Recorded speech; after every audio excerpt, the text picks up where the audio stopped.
Lord of Mysteries. My Identities Echoes Across Time. Chapter 111 to 120.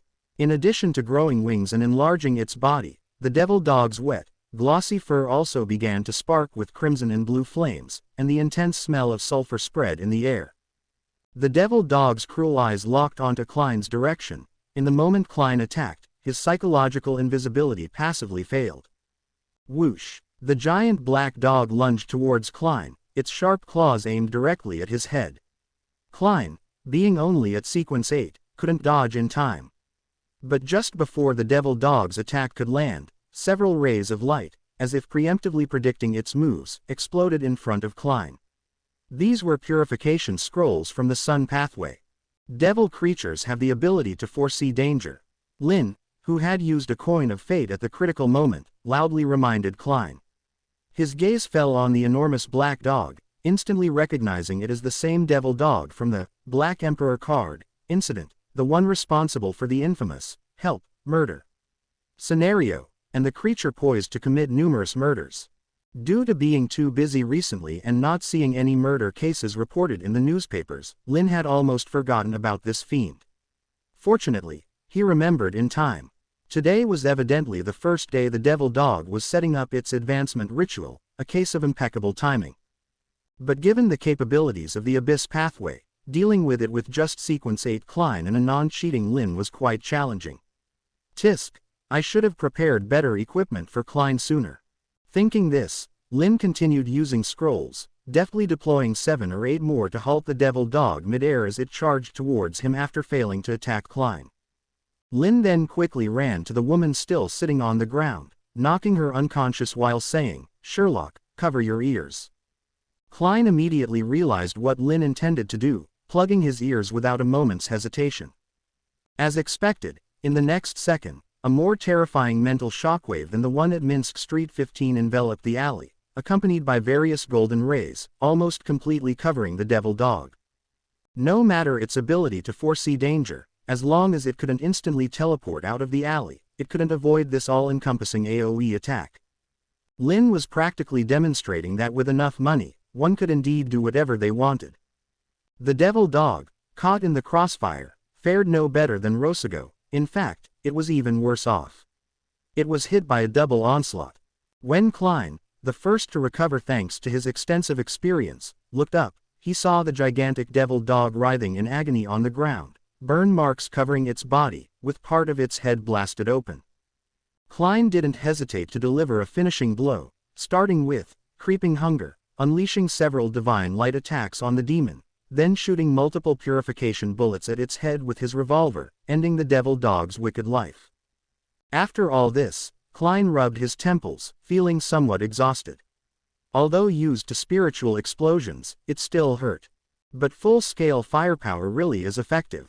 Klein couldn't help but marvel internally. Even though he had creeping hunger, he wasn't entirely confident in defeating this devil dog alone due to their sequence gap. But now it was different.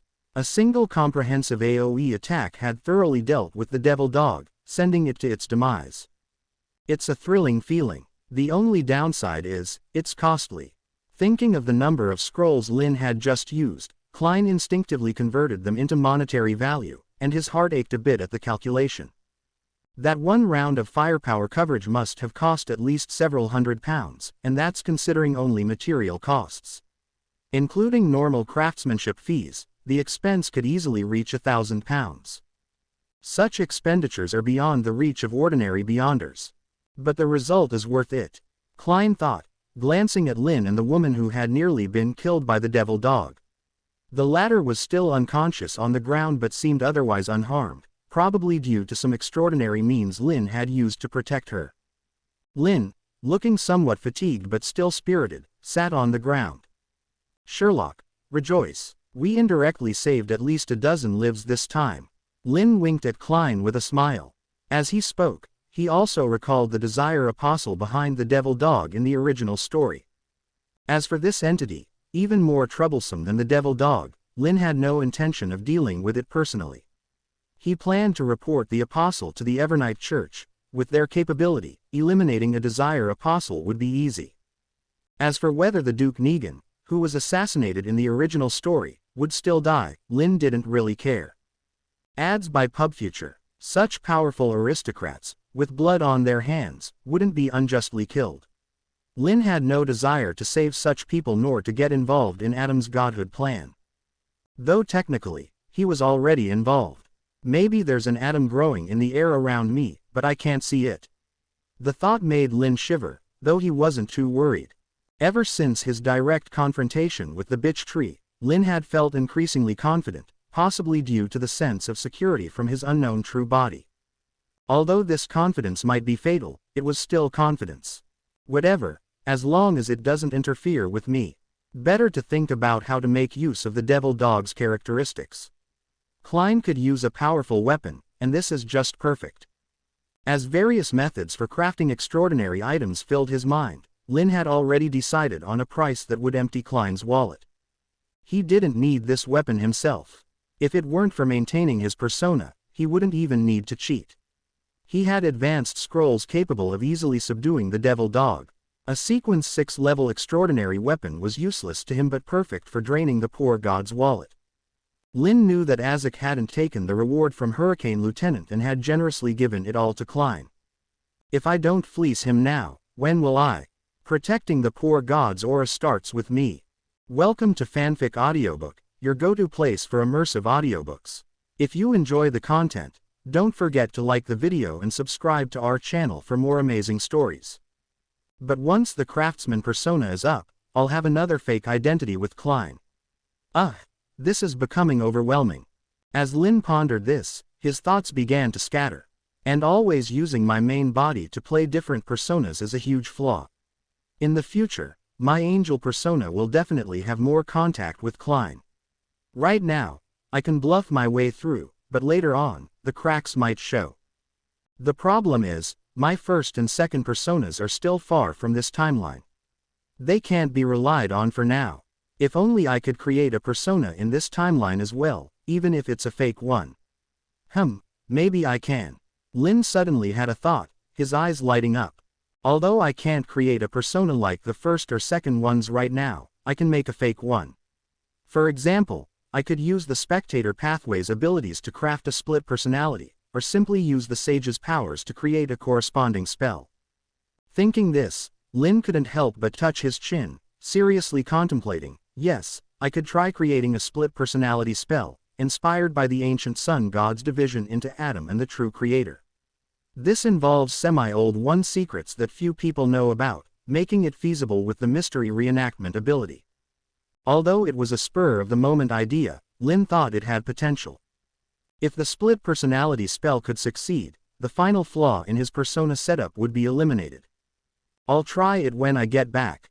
Theoretically, since I can borrow the Sage's powers in this era, I can create magic based on historical secret events.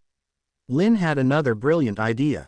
I could even upgrade my previous script, saying that the reason I lost my memory and power was due to cutting myself apart for stability.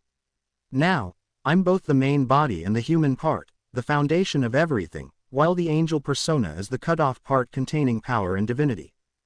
The human part has no power but is the core of everything. The divine part holds power but must rely on the human part to exist. This would explain why the mysterious and powerful Angel of Secrets lost their memory and power, making it easier to keep my personas hidden. As for the pathway question, well, as the human part, I don't know the specifics, and the divine part has never admitted to any particular pathway. It's all just speculation from others. Lynn thought this, feeling his personas were now more secure. At that moment, he heard footsteps outside the alley. Clearly, someone had noticed the commotion here, but the noise had been so frightening that the people outside were hesitating to come over. This made Lynn look at Klein. The latter had also noticed the noise outside the alley. The two exchanged a glance, and then Klein quickly collected the Beander characteristics from the devil dog, while Lynn swiftly began cleaning up the battlefield, mainly using the Spectator Pathway's abilities to blur the woman's memory of them. Due to Lynn's earlier AoE attack, most of the clues at the scene were already destroyed. And honestly, neither Lynn, who was still officially an informant for the Evernight Church, nor Klein, who was currently a Nighthawk, was particularly worried about the church finding out about them. However, Lynn looked at the huge devil dog's corpse and then at the small alley filled with aura of sacredness due to his earlier AoE attack. Suddenly, he had a brilliant idea. Lynn looked at Klein and suggested, "Sherlock, can I scatter a deck of tarot cards here?" Huh, Klein was stunned, looking at Lynn in disbelief.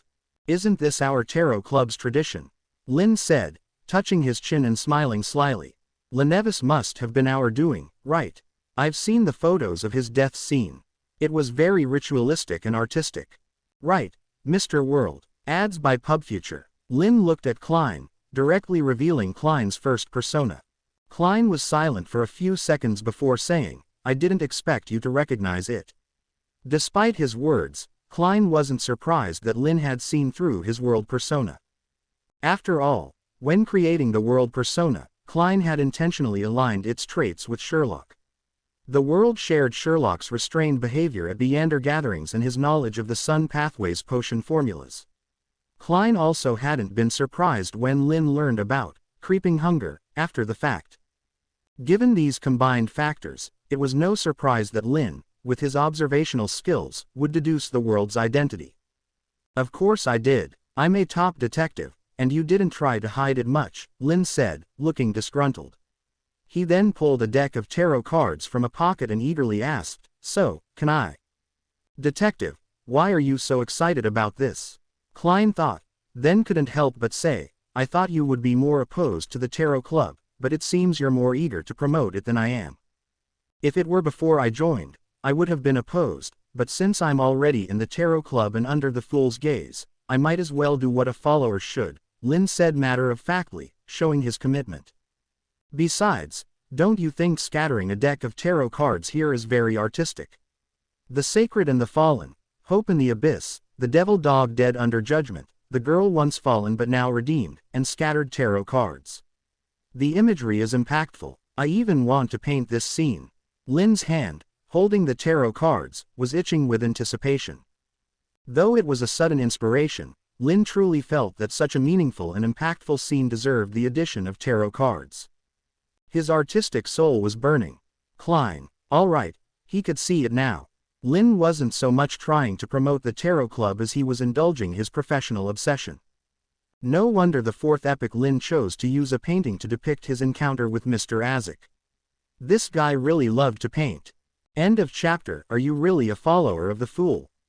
"I don't sense any faith in the Fool from you," Klein wanted to retort, but seeing Lynn's expectant gaze, he nodded. "Okay." Klein agreed, partly because the Tarot Club was currently just an empty shell, and with the Evernight Church already associated with an angel, a bit more fame wouldn't be an issue. The church, considering their connection with the angel, wouldn't act too aggressively. Another reason was that seeing Lynn's hand subtly pulling out the cards, Klein had no doubt that if he refused, Lynn would, accidentally, spill the tarot cards out. After all, in some ways, Lynn's personality was as mischievous as a husky's. Yay! With Klein's approval, Lynn, without hesitation, fully drew out the tarot cards he had half pulled out, and began seriously arranging the scene. After quickly setting up the scene, Lynn and Klein left as fast as they could. A few minutes after they left, the Nighthawks responsible for the area finally arrived and were stunned by the sight. The once dark and narrow alley was now filled with sacred and purifying light. Any ordinary Sun believer unaware of Beyonder's might have thought a miracle had occurred. In the center of the alley, a giant demonic hound lay quietly, clearly dead, with two tarot cards stuck in its head. One, the world, and one, the Pope. Not far from the demonic hound was a woman in a bright dress, asleep, sitting against the alley wall, with an upright, the Fool, card on her knee. Additionally, the ground and walls of the alley were littered with tarot cards, some stuck into the walls, others lying quietly. There were major cards like Justice, and the Star, and number cards as well. It all made for a shocking scene. Redemption and judgment, ending and rebirth. All the Nighthawks held their breath. After about 10 seconds, someone finally spoke. "Is this the same person as the Lennevis case?" The silence broke. The Nighthawks looked at each other, and the team leader said, "First aid for the victim, investigate the scene, I'll report this to Mr. Sesimir." While the Nighthawks were busy, Lynn and Klein smoothly returned to 15 Minsk Street. Slumping onto the sofa, Lynn took the coffee Klein had brewed, smiling, "Let's split the loot from this battle as usual." Klein, also holding a cup of coffee, agreed but said, "But this time, the loot is only the characteristics of the demonic hound. How do we split it?" As a hound, the demonic hound naturally had no other loot. Besides, Klein hesitated, "Honestly, I don't recommend selling this characteristic. It's from the criminal pathway. If it were other pathways, characteristics, selling them wouldn't be an issue. But criminal pathway characteristics were different, selling them would almost certainly create another demon. I never said to sell it. Actually, I have a better idea."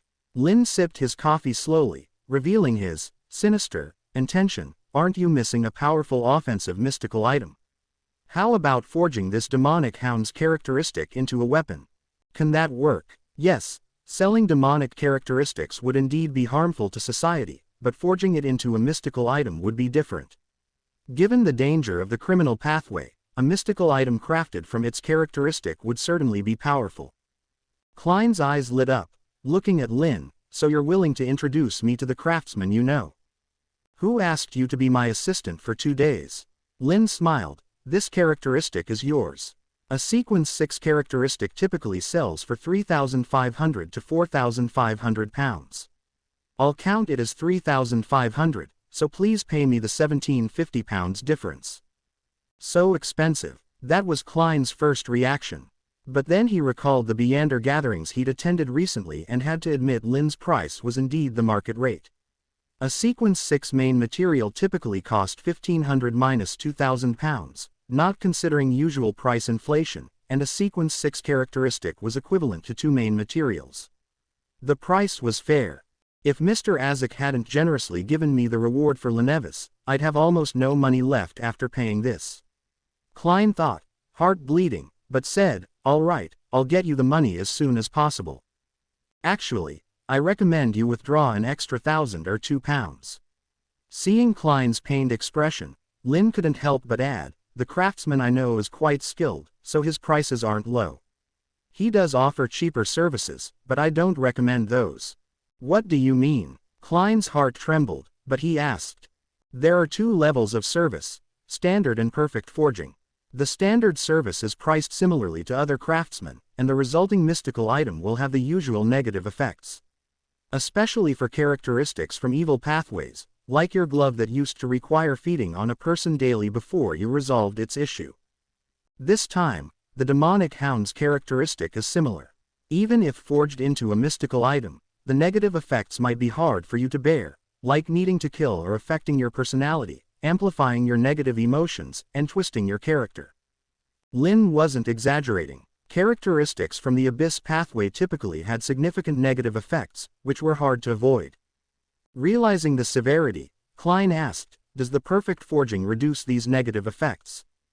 "Yes, the perfect forging can minimize them. My friend can reduce the negative effects of a Sequence 6 mystical item to almost nothing, given enough money." Lynn finally revealed his hidden agenda. This wasn't a lie. As a Sequence 2 craftsman, crafting a Sequence 6 mystical item was indeed within his capability. End of chapter. Hearing Lynn's words, Klein was immediately tempted. As a Nighthawk who had seen various sealed items, he was well aware of the harmful effects of Beander items. If spending more money could indeed minimize the negative effects of a Sequence 6 mystical item, it would certainly be worth it. Seeing Klein's obvious interest, Lynn continued to press his advantage. Not only will the negative effects be minimized, but the item crafted with perfect service will also retain the abilities of its pathway to the maximum extent, making it more powerful than other items of the same level. Just as not all shepherd characteristics crafted into mystical items become creeping hunger, the final product varies with different craftsmen. The better the craftsman, the better the mystical item. On this point, although Lynn was trying to empty Klein's wallet, as a Sequence 2 knowledge magister, his skill was beyond question. Normally, a Sequence 2 knowledge magister wouldn't bother to create a Sequence 6 mystical item. "I understand. I will prepare extra money for this." Though it pained him, Klein made his decision. Spending extra money was worth it if it meant minimizing the negative effects and maximizing the abilities of the mystical item. Though this would nearly deplete the first bounty payment from Miss Justice, he still needed to reserve half to send to Benson and Melissa. Why does money go so quickly? Klein sighed as he calculated the remaining money in his wallet. The bounty had barely warmed his hands before most of it was spent. If he wanted to buy anything else, his pockets would be cleaner than his face. As long as you've decided, be happy. Money isn't leaving you, it's just staying with you in a different form. Seeing Klein's pained expression, Lynn cheerfully offered a fake consolation with one of Russell's famous quotes, then continued, "When do you plan to meet the craftsman? I can help you schedule an appointment, and you can discuss your expectations directly with him. This is a special privilege due to my influence. Normally, people just pay and wait." "It seems you're quite happy." Klein glanced at the obviously gloating Lynn, muttered something, then thought for a few seconds before saying, "If possible, I'd like to meet the craftsman within this week." "No problem. I'll check his availability." Lynn gave Klein an okay gesture, finished his coffee, and said, "I'll head back now. See you tomorrow, great detective." He still needed to write a report. Of course, this time, it wouldn't be under the name Lynn Sotos, he would be an anonymous Good Samaritan. Though Lynn knew that writing a report now would likely be linked to the Evernight Goddess and the Angel of Secrets, he felt it was necessary. "See you tomorrow. I need to rest. My head hurts." Klein rubbed his temples. Although today's battle hadn't drained much of his spirituality, Lynn's AoE attack had left him quite fatigued, requiring a good rest. Before resting, Klein would remember to offer the devil dog's characteristic above the gray fog to avoid any trouble. Wait, he hadn't fed creeping hunger yet, and it was still lying above the gray fog. Remembering the glove left above the gray fog, Klein yawned and decided to deal with it tomorrow. After all, creeping hunger wasn't new to being left unfed, it should be used to it by now. While the two main parties involved in the devil dog incident were already asleep, and the report had been written, the devil dog incident report finally reached the desk of the Sword of the Goddess, Krestet Sesimir. Based on our investigation at the scene, we believe that the person who killed the devil dog this time is likely from the same organization as the one involved in the Lenevis case. Given that both cases involve tarot cards, this might be closer to a ritual or a declaration. The mysterious organization may use tarot cards as a symbol or code. For now, the organization hasn't shown any malicious intent, but we can't assume they're a friendly secret organization, the Nighthawk squad leader reported seriously. Since the existence of the Angel of Secrets was classified, only a few high-ranking members and the involved parties were aware. Thus, the squad leader didn't know the details. Krestet Sesimir, who knew part of the truth, nodded thoughtfully. He also believed that the organization behind the Angel of Secrets might use tarot cards as a symbol. He wondered about the Angel's status within that organization and what his codename might be. Was there an unknown secret entity behind him? These were the questions Krestet Sesimir considered, but with the Evernight Goddess's oracle and his contact with the Angel of Secrets, he didn't harbor significant hostility towards the Angel and its secret organization. For now, the organization seemed more like the pre-fall Moses ascetic order, capable of friendly coexistence with the Church.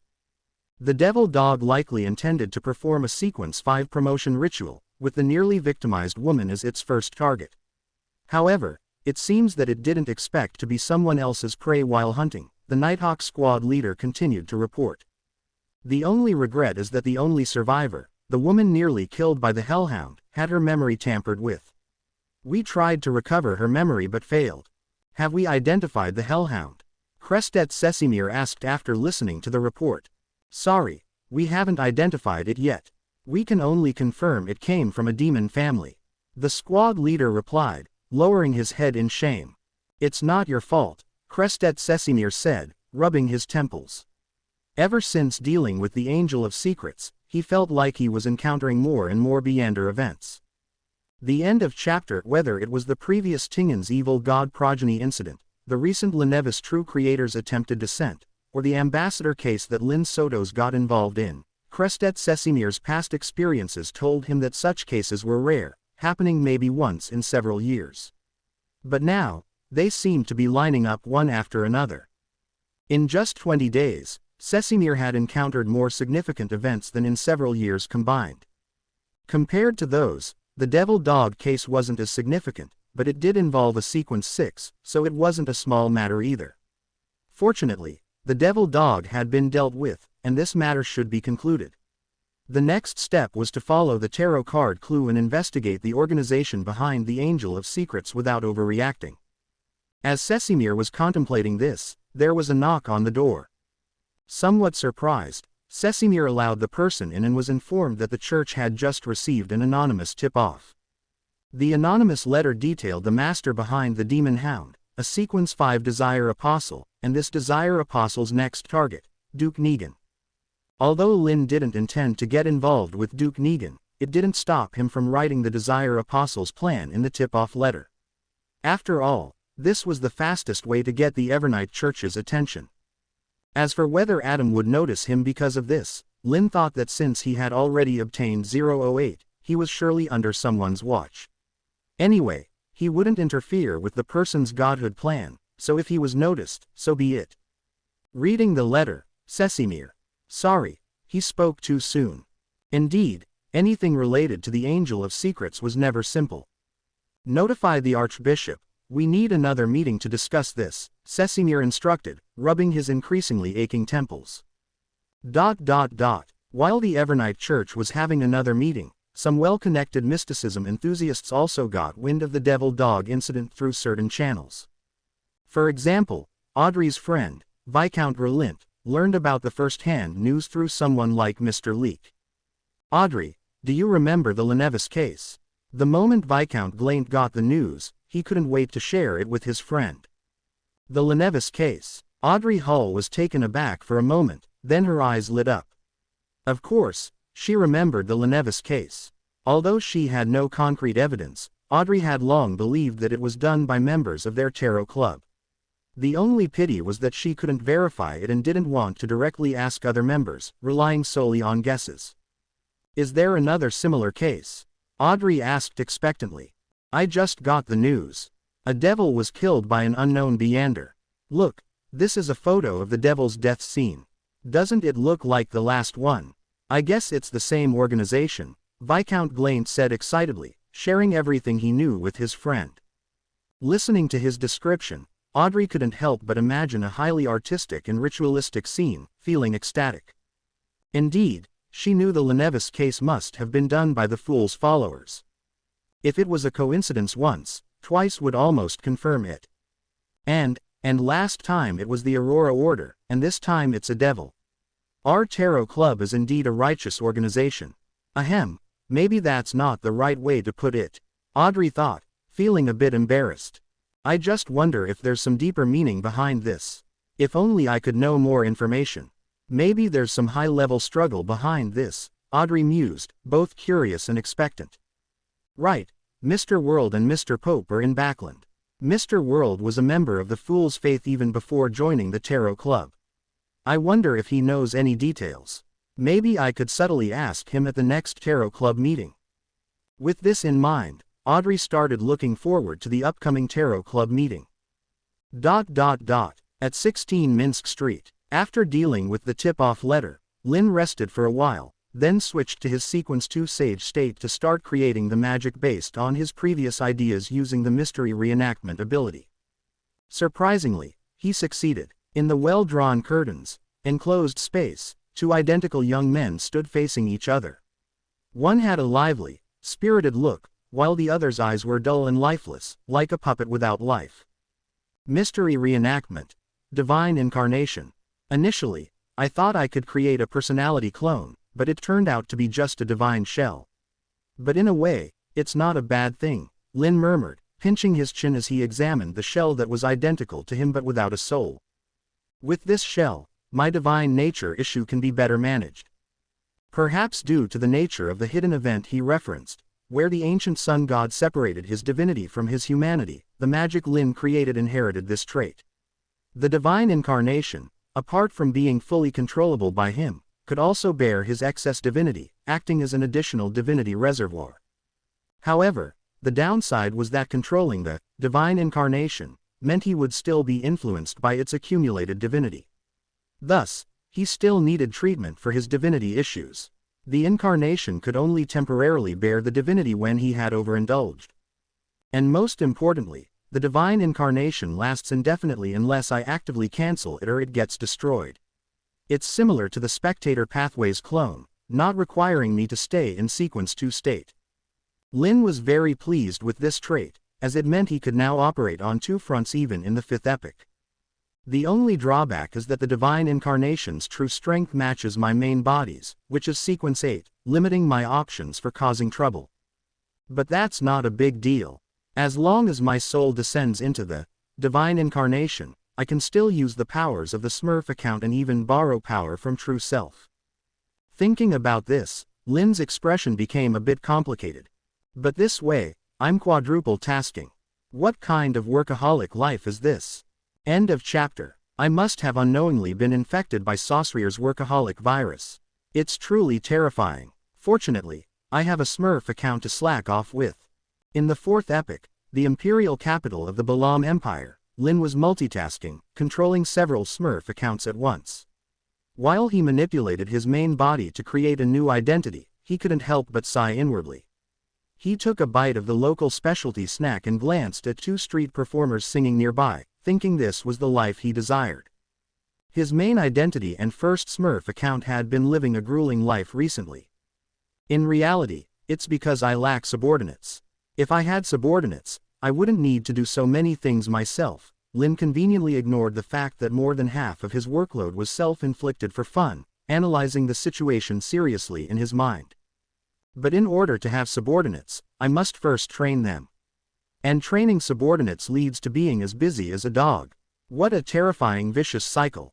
Lynn pursed his lips, then looked at the death consul accompanying him on his tour of the imperial capital. He firmly believed that stealing others' well-trained subordinates was the quickest solution.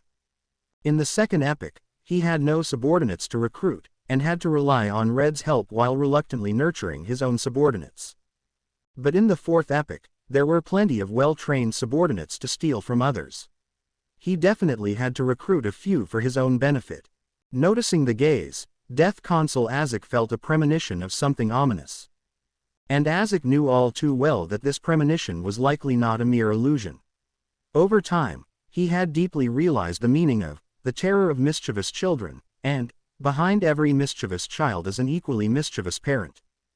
Death Consul Azek had often wanted to confront the stern-looking Mr. Door, who appeared far too serious to be spoiling his child. Could you please manage your child better? Mr. Door. I can't manage him, don't call. Libert, are you thinking of something interesting? Suddenly, Amon, the one-eyed man with the monocle, spoke, smiling warmly like a kind adult. Not really interesting, just that I suddenly feel a bit envious of Mr. Amon. Lynn glanced at the monocle-wearing trickster, smiling as he said, after all, Mr. Amon has so many avatars to help with tasks.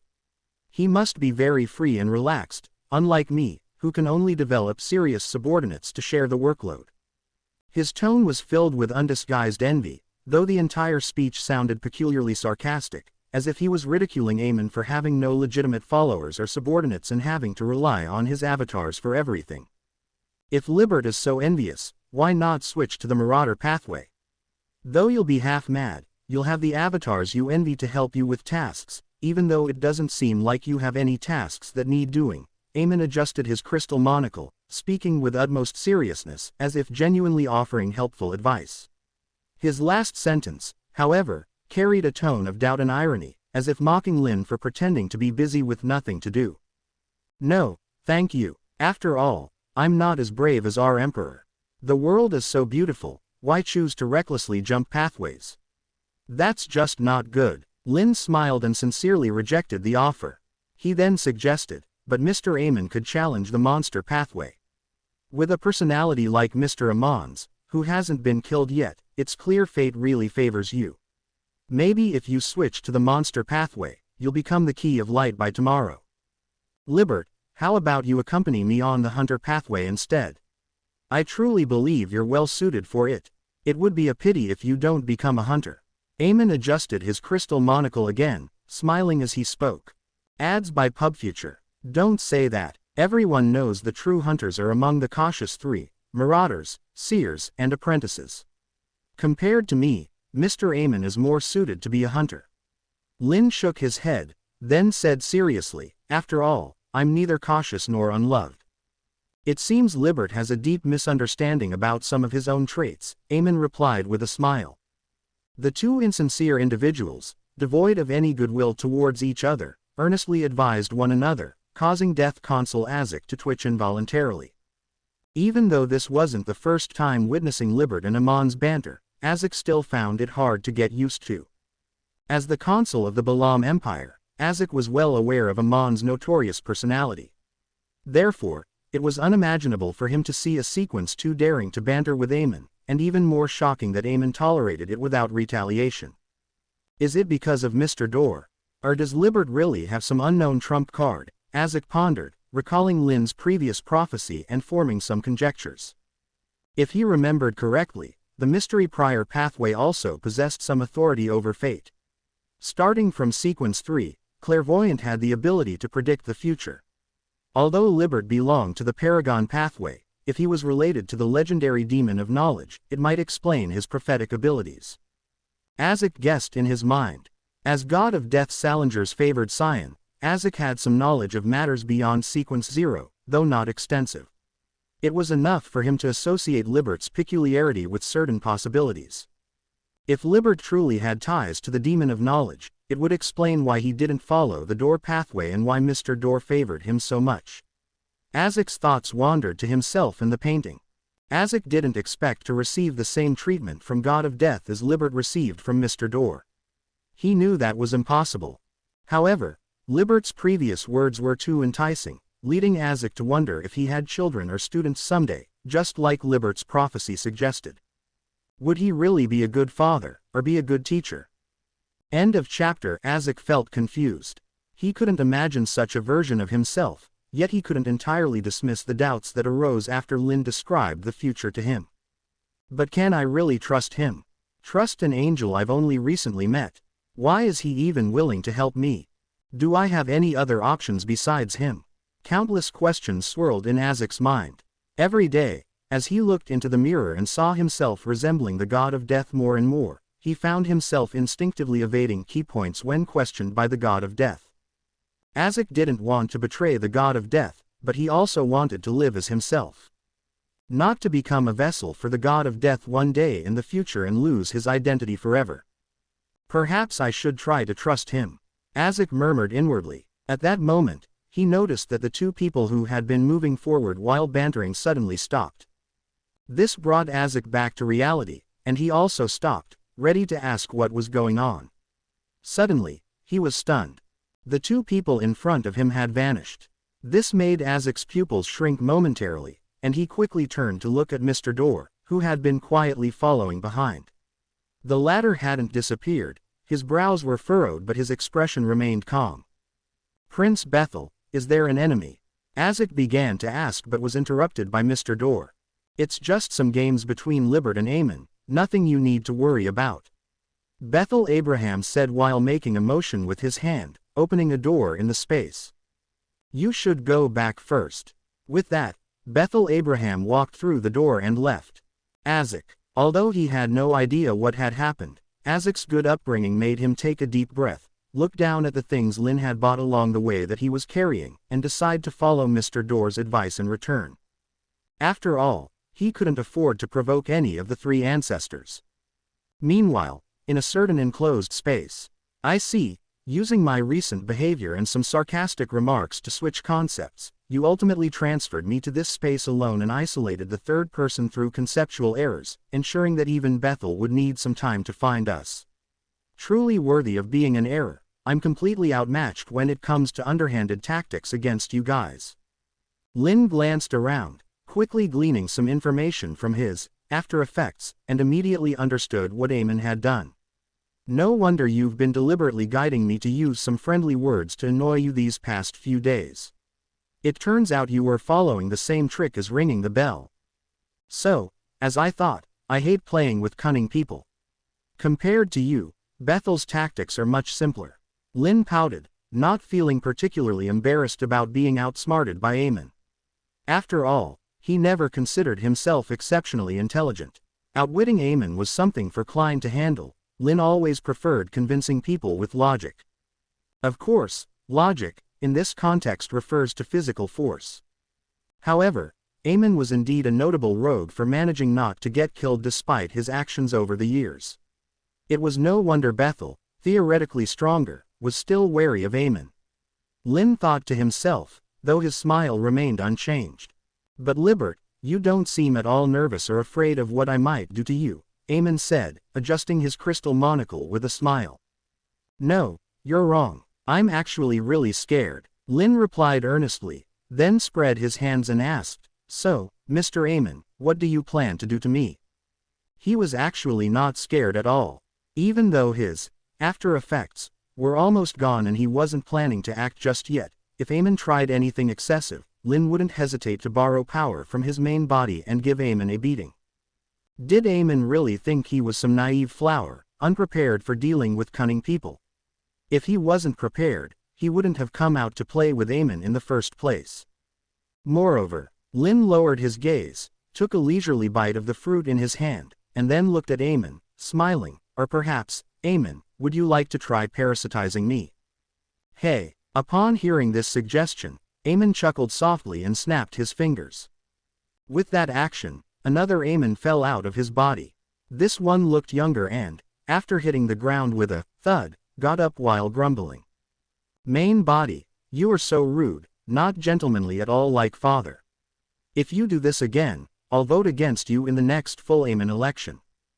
PFF'd. Although Lynn knew they were probably just acting, he couldn't help but laugh. You should tell him that if he does it again, he'll lose you. Rebellion against the tyranny of the main body, the world belongs to the clones. Young man, you have a long way to go. Rebellion against the tyranny of the main body, the world belongs to the clones. I like that saying. The young Amon clone's eyes visibly brightened. If you get along so well with Libert, why not try parasitizing him? If you succeed, you two can truly connect on a deeper level, Amon suggested to the young clone with a smile. Main body, you speak as if I have a choice in the matter. The last Amon who chose otherwise got kicked into somewhere, the young Amon clone muttered, seeming to want to name a place but becoming vague. Is he referring to the poor Amon who got kicked into the sea of chaos? Lynn speculated inwardly, smiling as he watched the young Amon clone approach. Out of humanitarian concern, he sincerely warned, if you try to parasitize me, you might die. Can't be helped. I don't want to parasitize you either, but as the one voted the unluckiest in the full Amon election, I have no choice. The young Amon clone sighed, adjusted his crystal monocle, and it was only then that he truly seemed like an Amon clone. All his previous behavior was merely acting. The young Amon clone then vanished from Lynn's sight without the slightest delay. Lynn raised an eyebrow but didn't stop the parasitization attempt. He silently counted down in his mind, 3, 2, 1. End of chapter. TN. Sigh. Amon, when will he learn to not poke a hornet's nest? It seems he needs to call his brother again to save his butt. Upside down face off. I'm going to die, I'm going to die. Sure enough, Lynn heard the screams that made him feel physically and mentally joyful, so much so that he wished he could record them with a camera on the spot. He even felt he could eat 3 more bowls of rice with those screams as his soundtrack. While the screams echoed in the enclosed space, a doppelganger of young Amon fell out of Lynn's body and collapsed into countless writhing and rolling worms of time upon hitting the ground. Lynn then looked up at Amon's main body. It seemed Amon had prepared in advance, as the condition of the young Amon doppelganger did not affect his main body. However, this did not mean that Amon's main body was unscathed. After all, no matter how early he severed it, a doppelganger was still a doppelganger. Seeing Amon's unpleasant expression and the clear sign of pain he was enduring through gritted teeth, Lynn felt immensely happy. He then smiled and said, "It seems your doppelgangers alone can't possess me. Why don't you try it yourself? You might succeed. Although you invite me so warmly, Libert, please allow me to refuse. I don't have any desire to dissolve into worms of time for now." Amon raised his hand to adjust his crystal monocle, his gaze falling on the writhing worms of time on the ground. Without doing anything more, He looked at Libert and said, "Actually, I've always been curious. Libert, you seem to have harbored a significant grudge and malice against me since our first meeting. Can you tell me why that is? You don't seem to be targeting me because of Bethel, yet I don't recall ever offending you before." "Ah, this is a long story," Lynn said, as if wanting to chat with Amon, but then he suddenly smiled and looked at Amon. "So, Amon, has your skill cooldown ended?" Indeed, even though Amon was chatting calmly with Lynn, the real reason was that Amon was preparing a big move. Coincidentally, so was Lynn. "No matter if your cooldown has ended or not, mine has. Goodbye, little raven," Lynn said with a smile. The brooch on his chest suddenly emitted a bright light, and in the next second, the enclosed space shattered. Lynn disappeared, replaced by Mr. Door. "Little raven, so you do know him." Amon looked at this scene without much surprise, mumbling thoughtfully before looking at Mr. Door and saying, "Bethel, I didn't expect us to fight again under such circumstances. But I'm curious, do you really know what kind of monster your child is?" Bethel Abraham clearly had no intention of chatting with Amon. His countless experiences with thieves and seers had long taught him one absolute truth: when dealing with a marauder or seer, strike first without hesitation. Thus, dazzling lightning filled the area, an attack recorded by Mr. Door, of sequence 0 level from the Tyrant pathway. The first round of beating Amon began. "Yeah, that's it, another ball lightning. Block his space. Good job." Beating Amon is truly delightful, even just watching is a joy. When Azek, the Death Consul, felt the extraordinary commotion here and came to check under the orders of the God of Death, what he saw was the intense battle between Angel of Time Amon and Mr. Door Bethel Abraham, while Libert relaxed on the side, eating fruit and holding a small umbrella. Azek, who is he? Where is he? Is this even reasonable? In that moment, Azek really had the urge to turn around and leave. He understood deeply that this was beyond his capacity to handle. At this moment, within the Balaam Empire, the only one qualified to intervene in a battle between two kings of angels was their supreme emperor of the underworld. "Oh, no." Azek's gaze fell on Lynn, silently adding, "Perhaps also the son of Mr. Door here." If he guessed correctly, the reason why Angel of Time Amon and Mr. Door Bethel Abraham were fighting was likely because of this son of Mr. Door. "Don't worry, both Bethel and Amon know their limits. It's just a small fight. After all, we're still on the God of Death's turf. They won't really fight to the death and let the God of Death take advantage," Lynn said, clearly to reassure Azek. But he wasn't lying. Although Mr. Door and Amon were fighting fiercely, both indeed knew their limits. They aimed to teach each other a lesson rather than kill. If anyone tried to take advantage of this situation, they would immediately witness Amon and Mr. Door joining forces against the intruder. Lynn didn't mind this at all. He just wanted to give Amon a beating.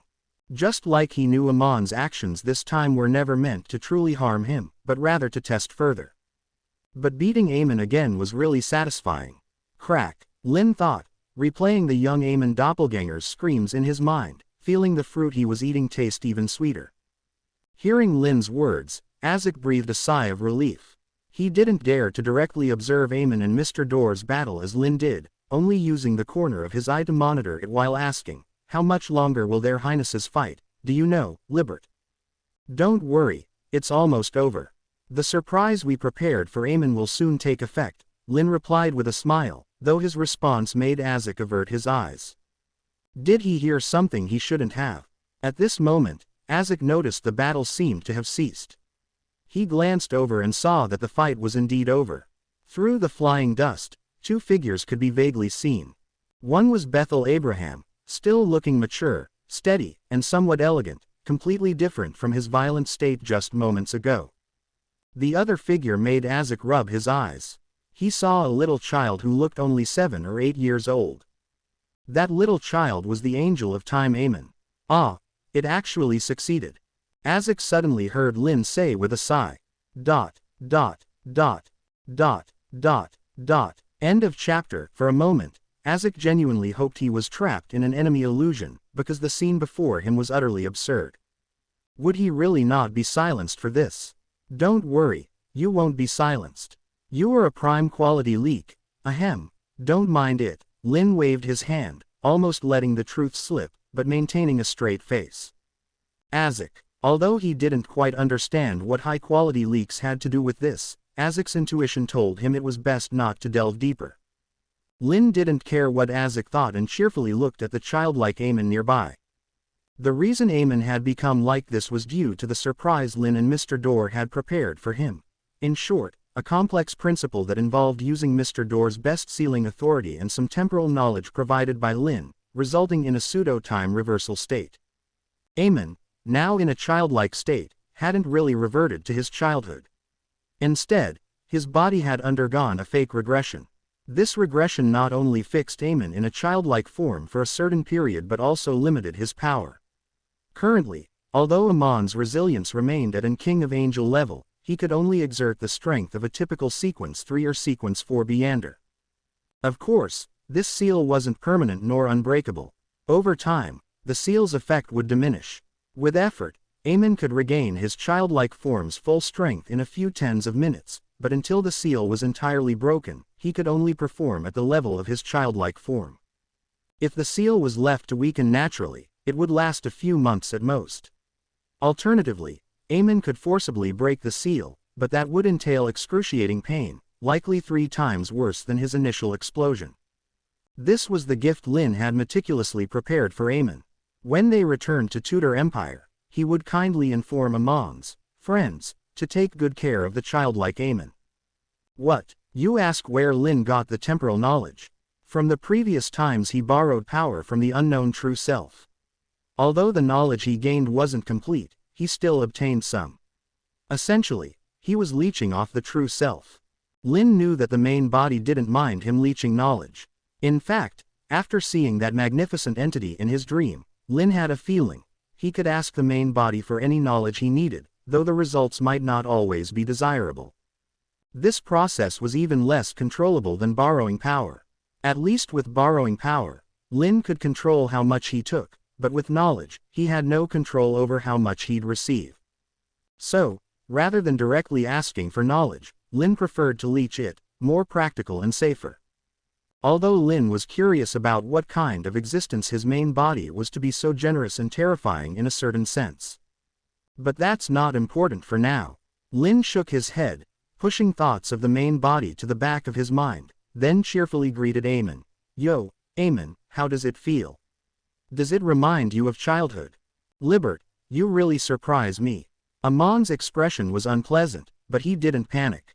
As an King of Angel who had lived since the Third Epoch and offended countless beings, the Angel of Time had a strong heart. Being shrunk and restricted in power wasn't enough to fluster him. However, due to his childlike form, Amon's voice had become rather childish. Combined with his serious expression, it gave off the impression of a child trying to act like an adult. PFF'd. Ha ha ha. Lynn burst into laughter at the sight. Others might refrain from laughing to spare Amon's feelings, but Lynn didn't care. He laughed heartily and, after a moment, appeared in front of Amon in a flash. Without warning, he grabbed Amon's cheeks and pinched them hard. Not only that, but while pinching, Lynn said with a smile, I know this little bit of pain won't make you lose your composure, but show some reaction, Amon. Aren't you curious about my identity? Play along, and I might tell you something about myself. Amon. Damn it, so shameless. For the first time in his life, Amon felt he had met someone more shameless than himself. Yet, Lynn's offer was tempting. He was indeed curious about Lynn's identity, and merely playing along with his antics wasn't too demanding. After all, Amon had numerous clones playing various roles, including children. So, after a brief hesitation, Amon made his choice, letting his eyes fill with tears like a real child. It hurts. Lynn gasped and took a step back in shock. Unbelievable, Amon actually did it. Did their seal really affect the mind of the sealed entity? Hiss, knowing it's Amon, why does it feel like bullying a child? Lynn muttered, then regained his composure. Wait, I've bullied real mythical creature children before, so this isn't a big deal. Alright, no problem then. Although he spoke softly, all the beings present were at the angel level. Even the sealed Amon, with his senses still at Angel King level despite his power drop to Sequence 3, heard his muttering. Amon, Bethel, Azek, should they be amazed at his shamelessness, or just think, as expected of him? For once, the three angels shared the same thought. As a fellow shameless individual, Amon was the first to recover, his expression reverting to cold indifference. I've given you the reaction you wanted. Now, will you provide me with the answers I seek? End of chapter. I have given you the reaction you wanted, so will you now give me the answer I seek? Amon asked. Of course, I'll give you the answer you want. After all, I'm not like some people who don't keep their word, Lynn said, looking at Amon's expressionless face with a hint of regret. He decided to draw a picture of Amon crying later, and then smiled, saying, as a reward for playing along and making me so happy, I'll give you this piece of information. My last guardian's name was Sosrir. Sosrir, isn't that the true name of the true creator? Bethel Abraham thought instinctively as he looked at Lynn. As a being born in the third epoch, Bethel Abraham naturally knew who the true creator was, even though he wasn't familiar with him. But the term, previous guardian, does that mean I am the current one? Bethel Abraham suddenly felt a stomachache. Although he didn't know the exact meaning of guardian, he could guess from the surface. Reflecting on his recent life and the outrageous behavior of a certain brat, he felt a connection with the true creator, transcending time. Sosrir also took care of this little ancient being. Bethel couldn't help but glance at Lynn. Though he wouldn't know, despite enduring double trouble from the brat, Sosrir's situation was somewhat better because Lynn truly considered Sosrir as his guardian. Even though he hated work, he still helped Sosrir with his official duties. But Mr. Door's current treatment with Lynn, saying he was purely a tool might be an exaggeration, but it could at best be described as an ordinary friendship. This also had to do with Mr. Door's attitude towards Lynn. He didn't truly treat Lynn as a child but maintained a relationship more based on mutual benefit. Mr. Door remembered Lynn's kindness and hoped for his help with the cosmos matter. Yet, knowing Lynn's power, he was inevitably more respectful and distant. This wasn't wrong, but it's similar to how the world could be friends with Miss Justice and the others, but the fool couldn't be a friend to the members of the Tarot Club. This power gap did affect their interaction. Perhaps this gap could be bridged in the future, but for now, it remained. Lynn's attitude towards Mr. Door mirrored Mr. Door's own. Lynn might not even realize it, but his treatment of others often reflected their treatment of him. If kindness was shown, he returned it in kind. If malice was shown, he reciprocated in kind. For those who neither showed kindness nor malice, Lynn was indifferent. For example, he didn't care about the demonic wolf. He only chose to destroy it because he had sided with the light, and evil needed to be eradicated. This was a rational decision, not an emotional one. If there was any exception, it might be Lynn's slight compassion for all beings after choosing to stand in the light. But in a way, wasn't this an extension and feedback of the kindness given to him by his old friend? Sosrir, I seem to have heard that name before. The Death Consul Azek frowned, trying to recall. As a sequence too, his knowledge wasn't as extensive as the other two angels, but he vaguely remembered the name mentioned by the god of death. Sosrir. Hearing this familiar yet long unheard name, even Amon was taken aback. He instinctively adjusted his monocle and looked at Lynn, saying, I never heard Sosrir mention you. But I am not lying, you can see that, can't you? Lynn smiled at Amon and continued, I'll give you another piece of information for free. You should have guessed I know someone you are familiar with. I can tell you clearly, he calls me brother. I don't remember him having a brother like you, Amon said, staring at Lynn. There are many things you don't know. But you'll have to find out the truth yourself. Good luck, Amon. Believe in yourself, you can do it. Lynn said, initially with a mysterious and serious expression like a skilled charlatan, but ended up in his usual tone. Ads by PubFuture. Ha ha. Amon chuckled coldly. All right, we've been out long enough. It's time to go back. Unless Amon, you want to continue wandering around the capital of Balaam with me. Lynn stretched and said casually. After speaking, he looked at Amon with a hint of eagerness. Since you want to go back and rest, I'll naturally follow your lead. Amon adjusted his monocle, returning to his usual carefree demeanor, smiling. Lynn looked disappointed but then turned to the Death Consul Azek, saying, I don't mind if you tell the god of death about today, but a friendly reminder. Don't assume Amon's child form means you can do anything to him. His tone was gentle, but the warning was clear. It was indeed a reminder. After all, Amon hadn't truly lost his power and could break the seal if in danger. Lynn liked messing with Amon but had no intention of killing him. That would be unfair to Saucereer. Plus, if Amon died, wouldn't that mean no more fun in teasing him? That would make life so dull. Now, Amon should behave for a while. By the time he breaks the seal, my aftereffects should be completely gone. Then, I can give him another surprise. In the 5th epic, Lynn touched his chin, showing a malicious smile. Then Amon will understand what it means. You think I'm a weakling who relies on Mr. Door. Wrong, I can beat you up.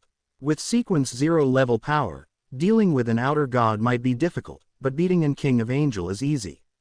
While Lynn was gleefully imagining the next time he would mess with Amon, he suddenly seemed to hear something and froze. Chapter ends.